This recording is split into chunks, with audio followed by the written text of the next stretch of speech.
दिल्ली के मुख्यमंत्री अरविंद केजरीवाल को ईडी ने बीती रात गिरफ्तार कर आज कोर्ट में पेश किया और 10 दिनों की रिमांड मांगी। इधर अपने नेता की गिरफ्तारी के बाद गुस्साए आम आदमी पार्टी के नेताओं ने दिल्ली से लेकर समूचे देश में प्रदर्शन किया और गिरफ्तारियां दी। ये चुनाव को चोरी करने का अगर तरीका नहीं है तो क्या है? आप सारे विपक्षी नेताओं को जेल में डाल दोगे, आप सारी पार्टियों के बैंक अकाउंट फ्रीज कर दोगे, तो कोई भी चुनाव कैसे लड़ेगा? लेकिन मैं भारतीय जनता पार्टी को यह बता दूं कि जो आप ये विपक्ष के खिलाफ, जो आम आदमी पार्टी के खिलाफ, जो अरविंद केजरीवाल के खिलाफ साजिश कर रहे हैं, इसका जवाब दिल्ली आपको देगी, इसका जवाब पंजाब आपको देगा, इसका जवाब पूरा देश आपको देगा। आम आदमी पार्टी ने ईडी के द्वारा इस गिरफ्तारी को लोकतंत्र पर हमला कहा और एन लोकसभा चुनाव के पहले की गई इस कार्रवाई को षड्यंत्र करार दिया। अगले दिन यानी आज पंजाब के मुख्यमंत्री भगवंत मान भी दिल्ली पहुंचे और उन्होंने कहा कि आज देश के हालात अघोषित आपातकाल जैसे हो गए हैं। अरविंद केजरीवाल ने क्या किया? हम कहते रहे कि ये गिरफ्तार करेंगे, बहाना ढूंढ रहे हैं। मुझे ये बता दीजिए टाइमिंग क्या है? ये क्या चाहते हैं? विपक्ष का कोई भी नेता इस इलेक्शन में चुनाव प्रचार ना कर पाए, ये इलेक्शन छीनना चाहते हैं। 3 दिन पहले रशिया में क्या हुआ? 88% वोट पुतिन, 2030 तक, आगे 40 तक भी जाएगा। और जो 12% है वो खराब हुई वोट है, उनके खिलाफ नहीं वोट डाल सकता कोई। तो ये भी तो पुतिन के रास्ते पर ही चल रहे हैं। फिर ये डिक्टेटरशिप है। आप रात को 8 बजे आ जाओ घर, 9 बजे तक सर्च करते रहो, उसके बाद ले जाओ, फिर देखते हैं बाद में रिमांड मांगेंगे, ये करेंगे, वो करेंगे। अरे एक देशभक्त बंदा है वो। अगर पैसे कमाने होते, IRS ऑफिसर है Arvind Kejriwal, commissioner income tax का, उनकी पत्नी भी IRS commissioner, Indian revenue service में। पैसे कमाने होते तो अपनी अच्छी भली नौकरी क्यों छोड़ते? तो इनको यही लगता रहता है कि हमारी तरह सारे ही, देखो, साधु को सभी लोग साधु लगते हैं, चोर को सब चोर लगते हैं।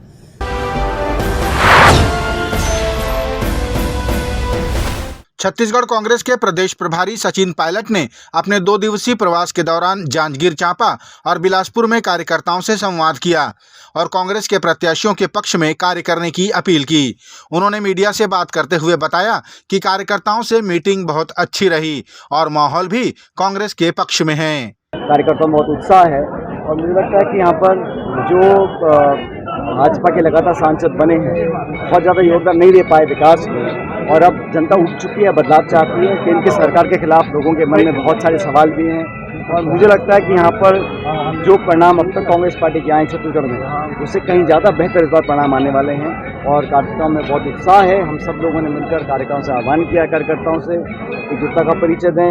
अभी चुनाव में समय है, लेकिन अभी से ही हमारे कार्यकर्ता रोड रोड जा रहे हैं, गाँव देहात में संपर्क कर रहे हैं। एक अच्छा सकारात्मक माहौल पूरे प्रदेश में बना हुआ है।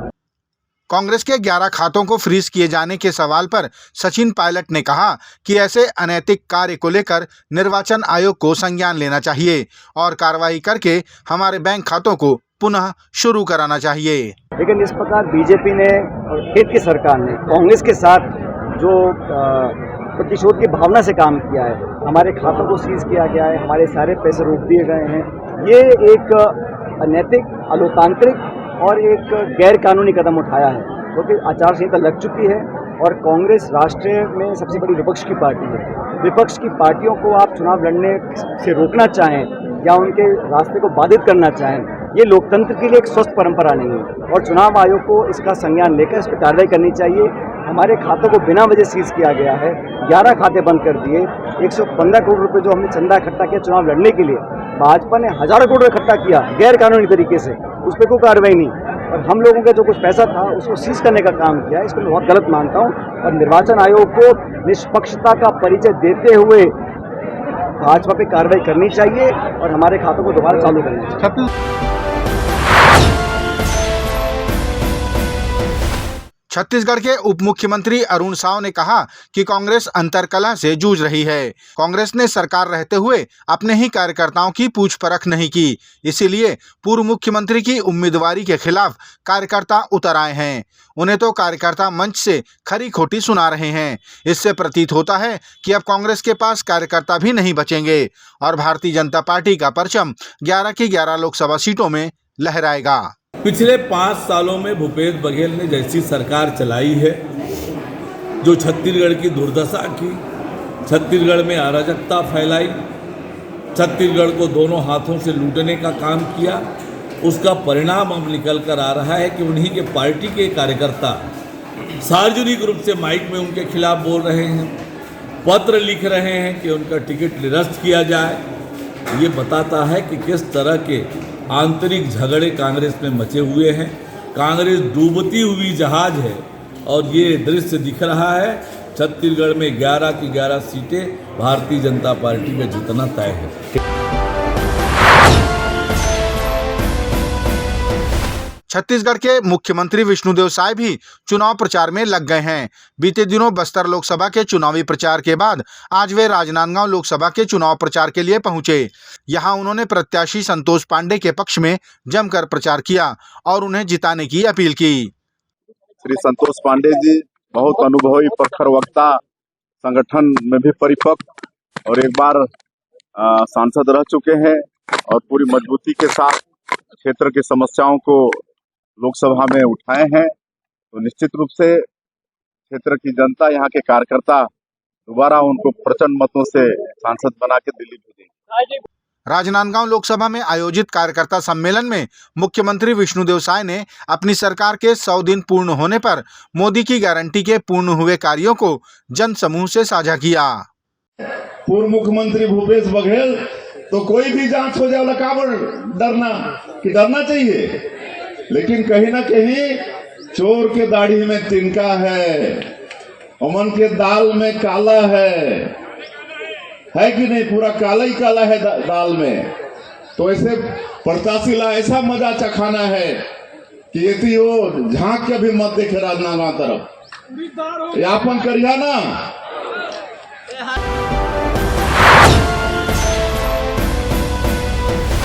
छत्तीसगढ़ के कांग्रेस प्रदेश प्रभारी सचिन पायलट के छत्तीसगढ़ दौरे को लेकर रायपुर लोकसभा के भाजपा प्रत्याशी ब्रजमोहन अग्रवाल ने कहा कि अब किसी भी तिल में तेल नहीं बचा। कांग्रेस का कोई भी प्रत्याशी लोकसभा का चुनाव लड़ना नहीं चाहता था, उन्हें जबरदस्ती लड़ाया जा रहा है। ब्रजमोहन अग्रवाल ने कहा कि सचिन पायलट खुद लोकसभा का चुनाव नहीं लड़ना चाहते और छत्तीसगढ़ में आकर दूसरों को चुनाव लड़ना सिखा रहे हैं। सचिन पायलट जी का छत्तीसगढ़ में स्वागत है। जो अपनी खुद की उड़ान नहीं भर पाए, अब वो छत्तीसगढ़ को उड़ाने के लिए आ रहे हैं।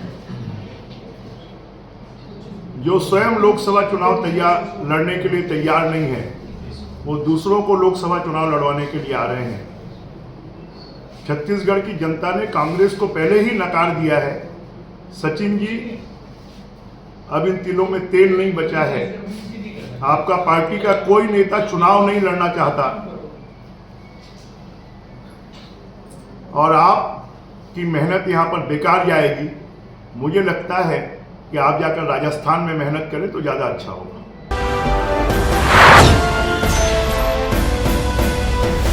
दुर्ग जिले के अमलेश्वर नगर पालिका से लगे पहांदा गांव में संचालित इंडस्ट्री से धुएं का गुबार निकलने से आसपास के रहवासी चिंतित हैं।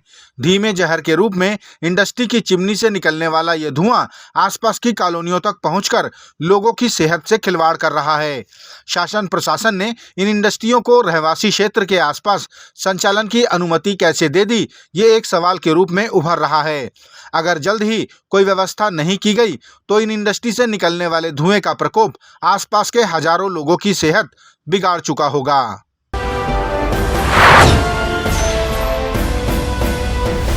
राजधानी रायपुर की यातायात पुलिस ने एक अनोखी पहल प्रारंभ की है। चौक चौराहों पर यातायात नियमों का उल्लंघन करने वाले वाहन चालकों के लिए चौक पर ही यातायात की पाठशाला लगाई जाएगी। इसके अंतर्गत जुर्माने की बजाय यातायात के नियम सिखाए जाएंगे। आज राजधानी रायपुर के वरिष्ठ पुलिस अधीक्षक संतोष सिंह के निर्देश पर शास्त्री चौक में यातायात की पाठशाला लगाई गई, जिसमें स्वयं एसपी साहब ने इसके बारे में जानकारी दी। इसमें हम लोग चौक चौराहे पे जो लोग ट्रैफिक का वायलेशंस करते हैं उन लोगों को हम रोक के ऐसी जगह पे एक गैदर करेंगे, उनको यातायात के नियमों की क्लास चलाएंगे उनकी, और उस क्लास में जो लोग पास होंगे उनको बिना फाइन के जाने देंगे, और जो व्यक्ति फेल होगा अगर वो उसमें हमने क्लास चलाई यातायात के नियमों के बारे में बताया और उस पर प्रश्नोत्तरी का जवाब नहीं दे पाता है, ऐसे लोग की दोबारा क्लास करने का ऑप्शन रहेगा। उद्देश्य ये है कि लोग यातायात नियमों के प्रति सेंसिटाइज हों, जागरूक हों, और लोगों को सिर्फ फाइन के तरीके से, जुर्माना के तरीके से नहीं, बल्कि जो जागरूकता के तरीकों को अपना करके उनको यातायात के नियमों का पालन करने के लिए प्रेरित कर सकें।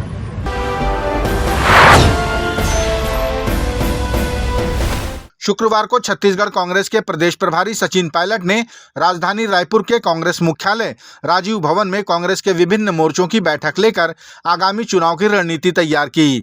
उन्होंने सभी से मिलजुल कर कांग्रेस पार्टी के लिए कार्य करने को कहा। पायलट ने कहा कि अपने अंदर के मतभेद को चर्चा से दूर कर लें, लेकिन मनभेद न पालें। पत्रकारों से उन्होंने कहा कि भारतीय जनता पार्टी अति आत्मविश्वास का शिकार हो चुकी है। इस चुनाव के परिणाम बता देंगे कि अति आत्मविश्वास का नतीजा क्या होता है। हम लोगों ने आज बहुत लंबी चर्चा करी है। हम लोग फॉर्म्स भरवाएंगे, हम लोग लोगों को सूचित करेंगे, और गरीब परिवार की महिलाओं को लाख रुपए साल का देने का कांग्रेस पार्टी का एक घोषणा पत्र में हमने वादा किया है, और कांग्रेस जो वादा करती है वो पूरा करती है। ये जुमले और वैसी गारंटी नहीं है जो सिर्फ बोलने की है। 2 करोड़ रोजगार, किसान की आमदनी दुगनी करना, 15 लाख खाते में, कोई वादा पूरा नहीं हुआ। हम लोग जो कहते हैं वो करेंगे, और हमारे घोषणा पत्र में जो लिखा गया है उसको 100% हमारी सरकार बनने के बाद हम लागू करेंगे। पूर्व मुख्यमंत्री भूपेश बघेल के कांग्रेसी कार्यकर्ताओं के लिए दिए गए स्लीपर सेल वाले बयान को भारतीय जनता पार्टी भुनाती नजर आ रही है। छत्तीसगढ़ के मंत्री केदार कश्यप ने कहा कि ये कांग्रेस पार्टी के लिए दुर्भाग्य है, लेकिन ये कांग्रेस पार्टी में ही संभव हो सकता है। वो आतंकवादी संगठनों को स्लीपर सेल होते हैं। ये बड़ा कहते हैं राजनीतिक दृष्टि से बड़ा दुर्भाग्य है कि कांग्रेस के बड़े नेता अब अपने जो कार्यकर्ता है उनको स्लीपर सेल की संज्ञा दे रहे हैं। और ये संभव हो सकता है, कांग्रेस पार्टी में ही संभव हो सकता है। जो अफजल गुरु को अपना कहते हैं जी का करके बुलाते हैं, जो कश्मीर मांगे आजादी और जो आतंकवादी संगठनों के साथ में खड़े दिखाई देते हैं, तो कहीं ना कहीं से उनके आतंकवादी संगठनों के साथ में संबंध है, और उनके संबंध के साथ में उनके रिश्ते को निभाते हुए वो अपने कार्यकर्ताओं को भी स्लीपर सेल की संज्ञा दे रहे हैं।